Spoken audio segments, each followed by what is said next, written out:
world around us.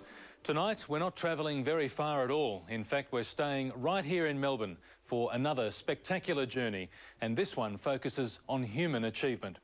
We're going behind the scenes at one of the world's most innovative museums, the brand new Melbourne Museum. Tonight you'll have a fascinating insight into the construction of our city's newest landmark and watch the development of the museum's diverse and occasionally controversial exhibits.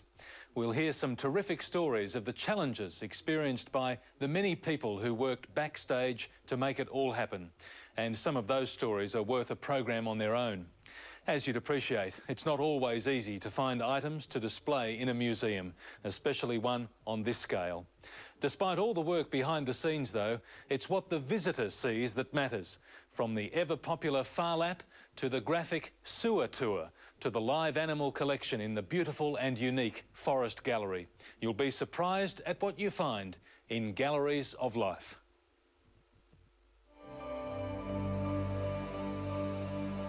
Life now showing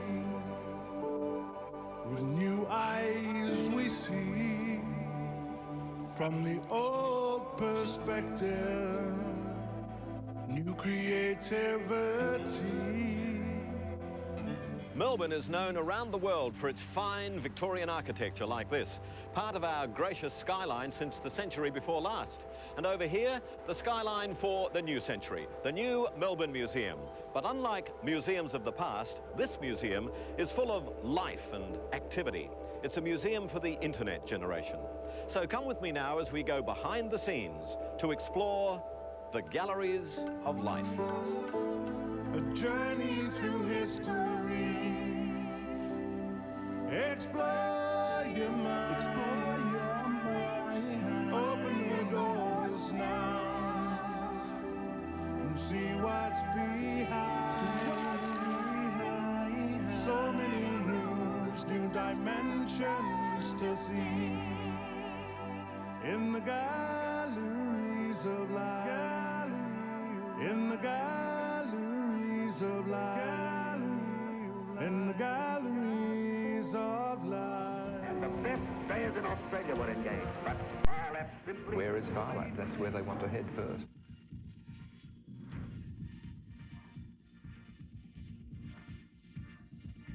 It's an exhibition. It's a museum exhibition that just happens to have living things in it.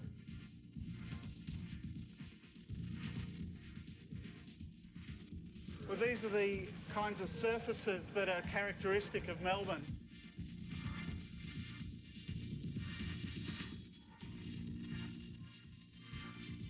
This is the largest piece of artwork in Bunjalaka.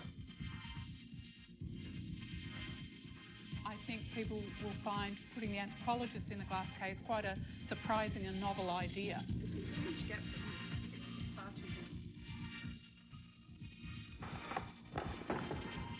Smash the fish. These are some crappy bits of china that these people expect me to turn into an exhibition for them. On display could be a bit vulnerable. Here it is. Here's our MRI machine, Where the audience actually gets to play and control what happens in the show.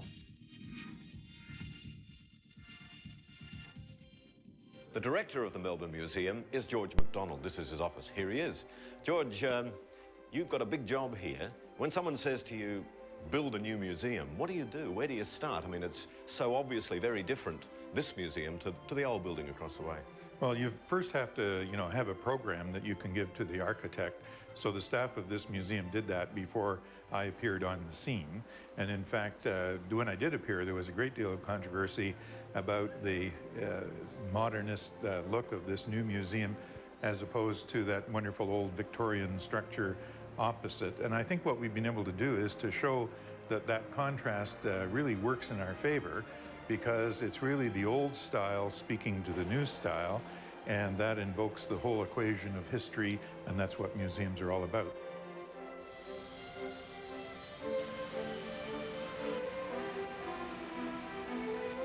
And so, in 1996, excavation for the Museum of the Third Millennium, the largest museum complex in the Southern Hemisphere, got underway.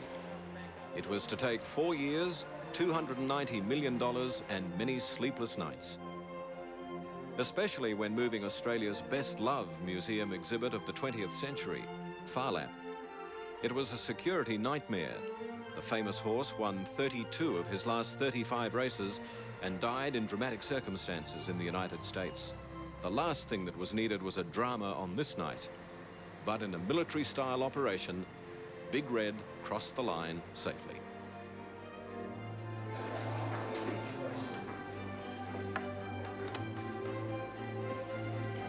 It's an amazing piece of technology and a wonderful Australian bit of ingenuity. Didn't look too bad through there from the window. It's sitting off a little bit. What about that? We're up to about shoal number 100, and I think there's another 400 to go in 10 days, so we're under pressure.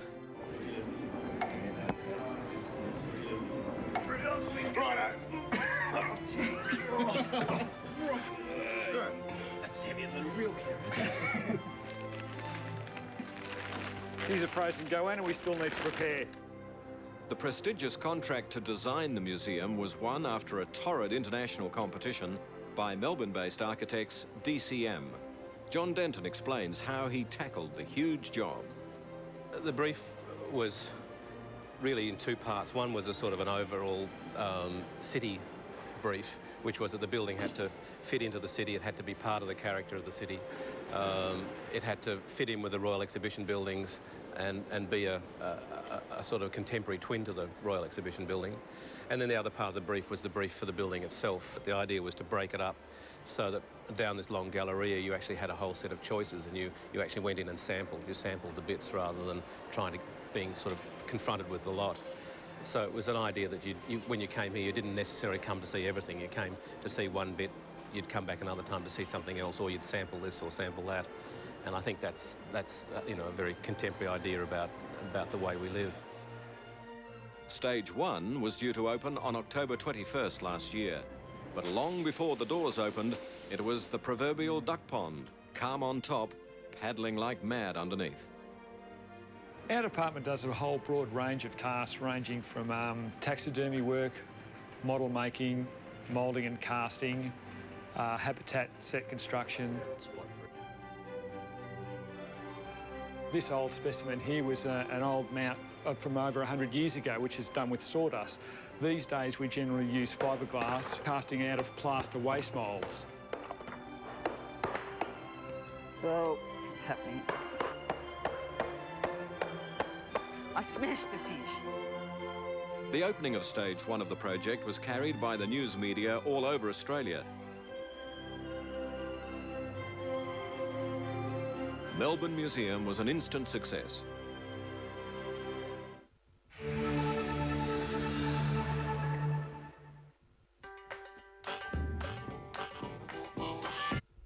To the Science and Life Gallery.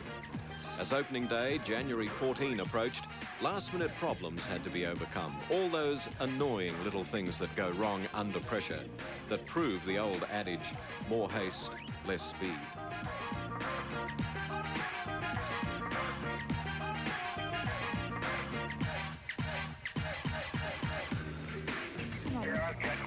Radios. Now, we've obviously got a couple of latecomers, so that's a bit of a concern. Our main areas of focus here, obviously, are the animals. It is a no-touch zone. Britt, Carla.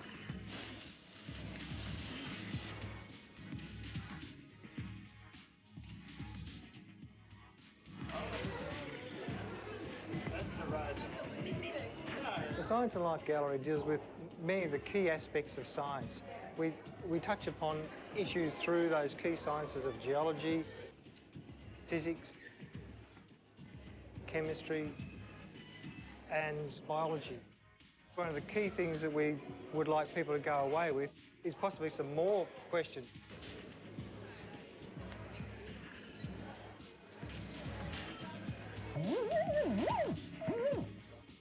We deal with fundamental issues such as what makes the universe go around. Why is grass green? Why is the sky blue? We deal with atomic models.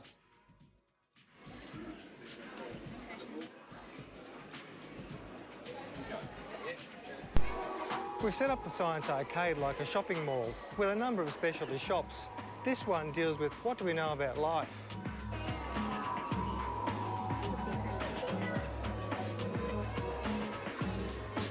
What shapes the Earth?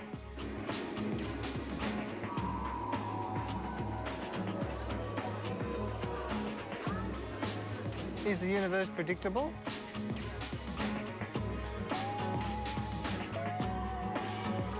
What is the universe made of?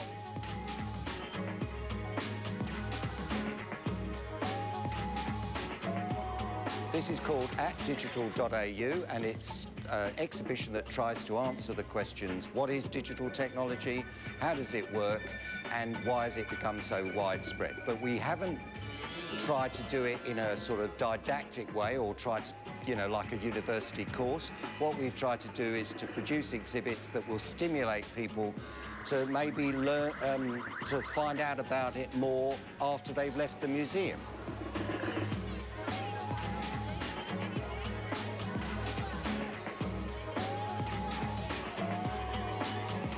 Well, the game is a very simple operation. People just pass ping pong balls around between each other. But in actual fact, it simulates the internet, so it's a very simple thing.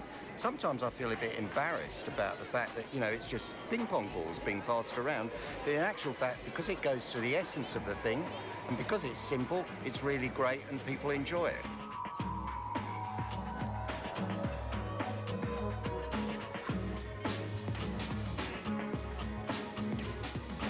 But as you saw, after all the drama and last-minute hiccups, when the Science and Life Gallery opened, everything went smoothly. And one of the features here is this. This is called CIRAC. It's the world's oldest surviving computer. It turned 50 last year. These days, you get all that computing power in something like this.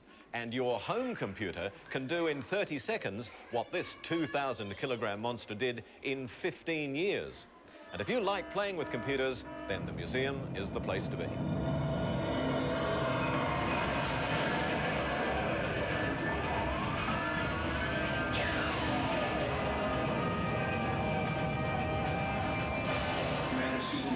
Has been exposed to one of our samples. You can help. This space station is equipped with Vivisys. It's a medical tool we've been developing that can be controlled by remote locations. Look at your consoles and you'll see how to activate it.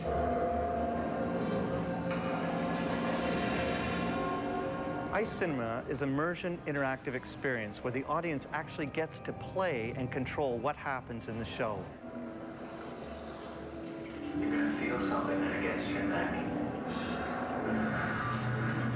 Entering bloodstream and Jennifer Bay.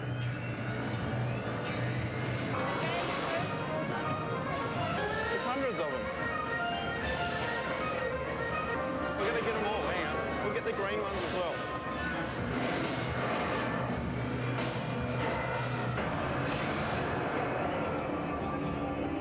You saved Susan's life.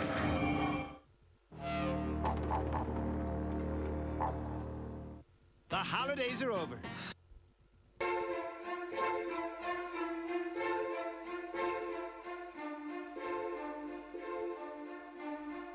An exclusive feature of the Melbourne Museum, a world first in fact, is the unique Forest Gallery, the recreation of a living, breathing forest environment. It's a huge construction, steel beams each weighing 16 tons and standing 35 metres high.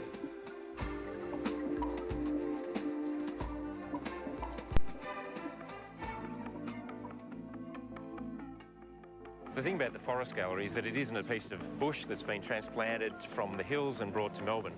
It's an exhibition, so it tells stories, the sorts of things that the museum does. So it's about social history, it's about ecology, it's about Indigenous cultures. All of those things are combined into an environment which does have an ecology to it, but nonetheless, it's a construct. The real bush is far more complex and far more interesting than here, and we want people to go out there to see it, enjoy it, and give a damn about it.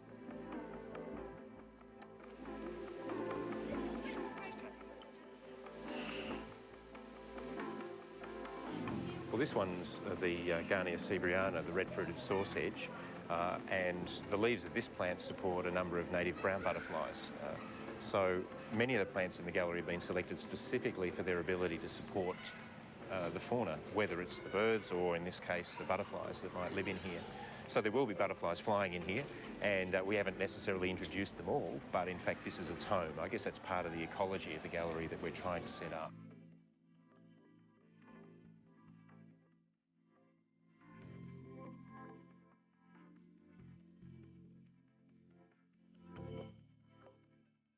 Yeah, there's one patch down the bottom here that's got quite a lot of caterpillars on it. It's starting to defoliate it fairly severely, so we obviously need to do something.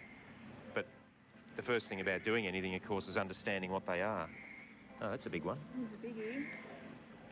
Okay, this one quite possibly has some parasites in it already. I can see in that orange section up towards the front there might be something in there. And what happens when these little parasites mature or pupate, they burst outside the skin, and it's really gross. They just sort of split open the skin and off they go as adult flies or wasps. Not all of them have the parasitic fly eggs on them. So these little guys, unfortunately, are going to get squashed by hand because we can't use chemicals. And that's how you kill a caterpillar.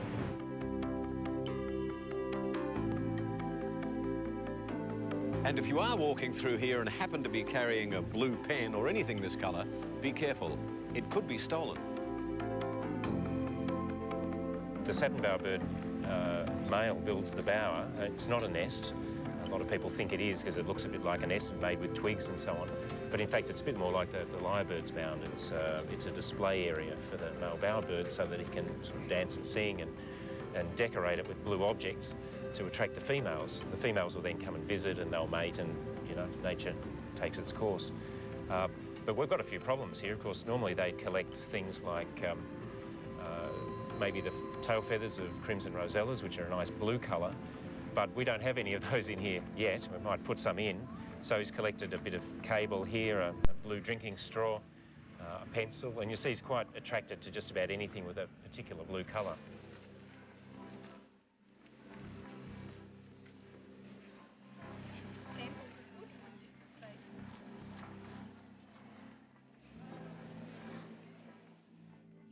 The museum is about living environments. People think that because they display dead things that that's what the museum's about, but those dead things have been collected as a result of observation of living environments over 150 years. So we've got scientists out in the field researching this kind of area. The Forest Gallery gives us for the first time an opportunity to talk about the kinds of things that the museum does, as well as the kinds of things that the museum has.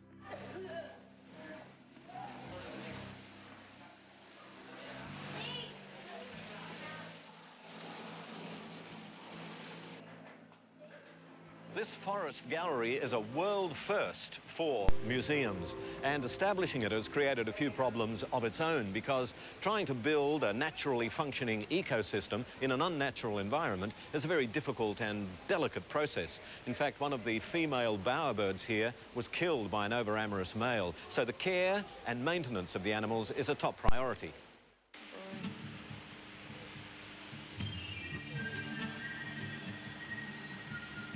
This is our back of house area, and so if the animals aren't in the forest gallery, they're pretty much at the back here, so we can look after them and just pretty much make sure that if they do go on display that they're looking good and they're healthy.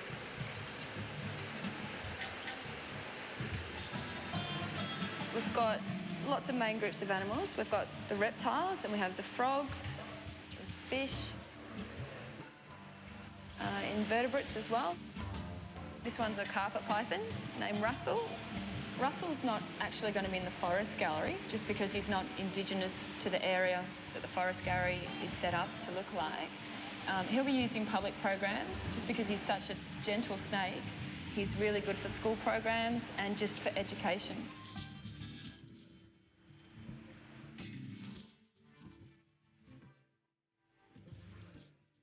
We're just changing the foliage for the stick-in pigs.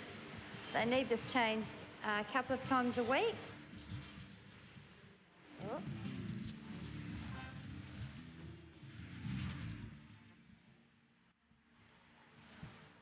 We've got probably about 100 here at the moment on these branches. We've got 4 different species, mostly tropical.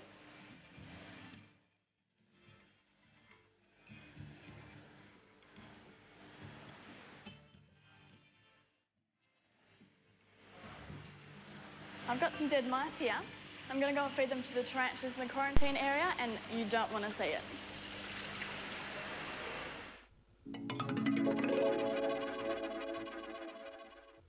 Tuesday, how to make your garden come alive with our idea. Well, this was the inspiration for the team of designers who designed this, now the most popular gallery in the museum, the Australia Gallery.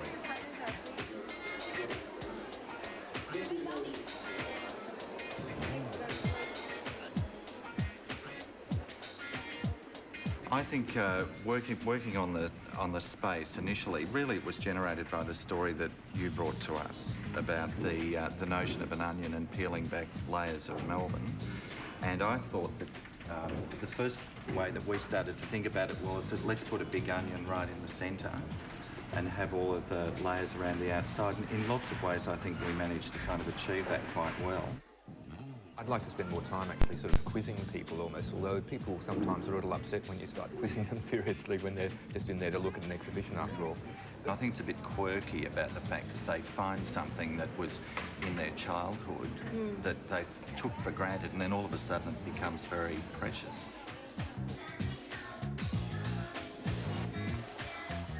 But I think that's the nature of the sort of exhibition design process. It's sort of a process of attrition and loss, as well as sort of opportunity and gain in some ways. And but we didn't lose the football, Mary Ann. No, we did not. We did not.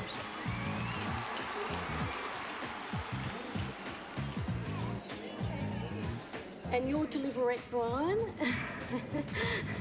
lovely little car, which was included at your insistence. These are some crappy bits of china that these people expect me to turn into an exhibition for them. Now, how do you work with something like that? At the beginning, I don't think I took Phar Lap seriously. I didn't have that strong feeling about Phar Lap that the rest of Melbourne does. But the more we got into the job, I began to realise how everybody thought that he was the most precious thing, and so I hadn't actually seen him since I'd been a little kid. But when I finally got up there and saw him in his cabinet, I mean, he is an extremely seductive bit of horseflesh, and he looks really gorgeous. So we felt that, I think the idea of enshrining him in this space here in his own corner was really an important way of presenting him as an object. So he gets to be in his sanctuary in this corner where he's sort of revered in that very up-close and personal way. And the best players in Australia were engaged, but Phar Lap simply played with them. I think that it's worked really well, because what it means is that everybody comes to this gallery because they want to see Phar Lap, so they really have to work hard at finding him. I always say sort of like the milk in the supermarket, you know, which is down the back of the supermarket, so you'll go down all the other aisles to buy the pint of milk or a litre of milk. Yeah. And we've done the same with Phar Lap in the museum, because they come to the front door, and they ask the first person they see, you know, where is Phar Lap?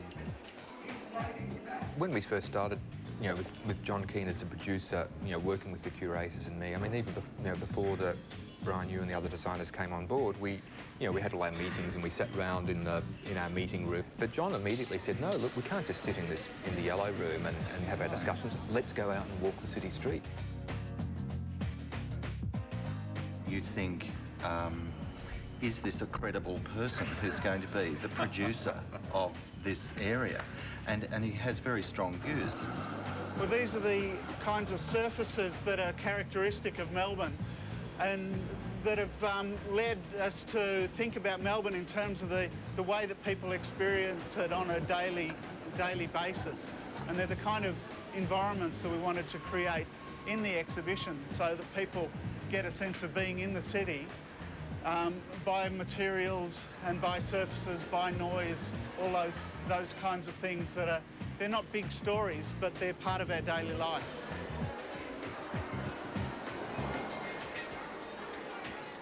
Hoddle's grid was laid down in the middle of the 19th century, and it forms the basis of the city now, its main streets, its arcades, and it established the patterns that after the gold rush translated into the huge buildings that we can see around us now.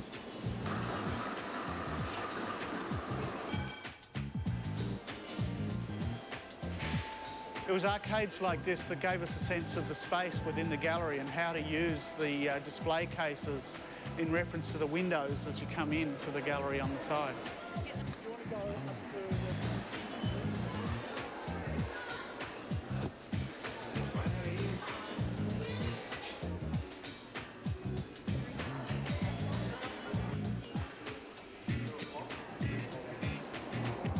Melbourne's full of memories. It's places like this that Herald boys sat for most of last century and sang out with every night, selling papers to the local crowd. Wait extra Herald paper, Westgate Bridge collapse, wait extra Herald, 22 dies, bridge collapses, wait extra Herald paper.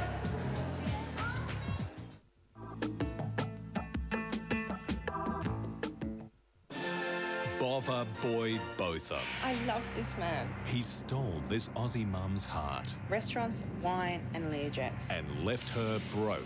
She dumped him, but he just can't leave her alone. I'll get used by him. 36 messages where I was, what I was doing. Plus, they're killing your car. Really quite an alarming result. High-performance hocus pocus costing you a bomb. I was in shock. On Today Tonight.